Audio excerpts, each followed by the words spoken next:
1941, the Argentinian writer Jorge Luis Borges imagined a universe that took the shape of a library, an infinite collection of hexagonal rooms, containing every book that has ever been written, and every book that could ever be written.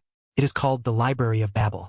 At first glance, it sounds like heaven, a place of absolute knowledge, the answers to every mystery of the cosmos, the cure for every disease, the secret to immortality, all sitting on a shelf, waiting to be read. But if you were to walk into this library, you wouldn't find enlightenment. You would find madness, because the tragedy of knowing everything is that nothing means anything anymore. To understand the horror of the library, you have to understand its rules.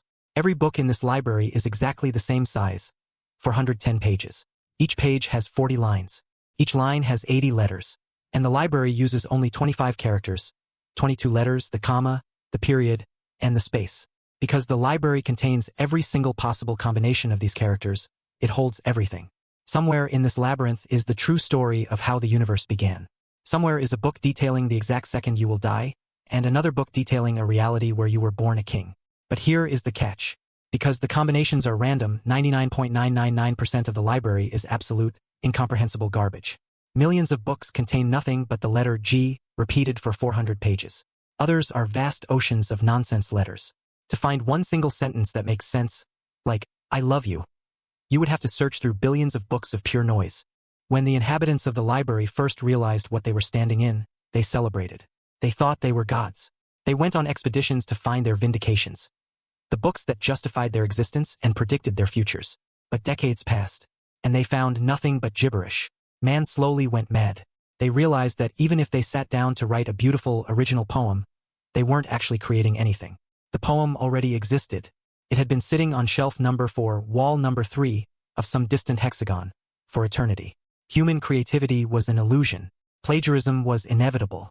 The library didn't just contain all knowledge. It made all human effort utterly pointless. It stole the beauty of discovery, because you cannot discover something that has already been archived.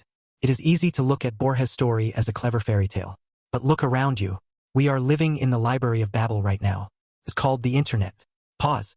We have created a digital labyrinth containing billions of hours of videos, trillions of words, and endless streams of data. We have all the knowledge of human history in our pockets.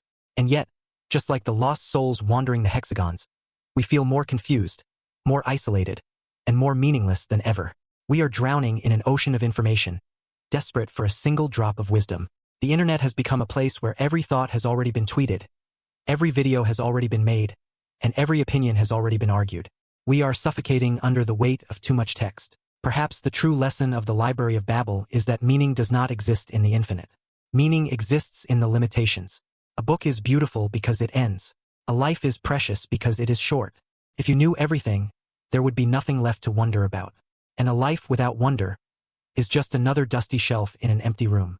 So maybe it's a blessing that we don't know the future. Maybe the gibberish of life is what makes the few sentences that make sense so beautiful. Stay curious.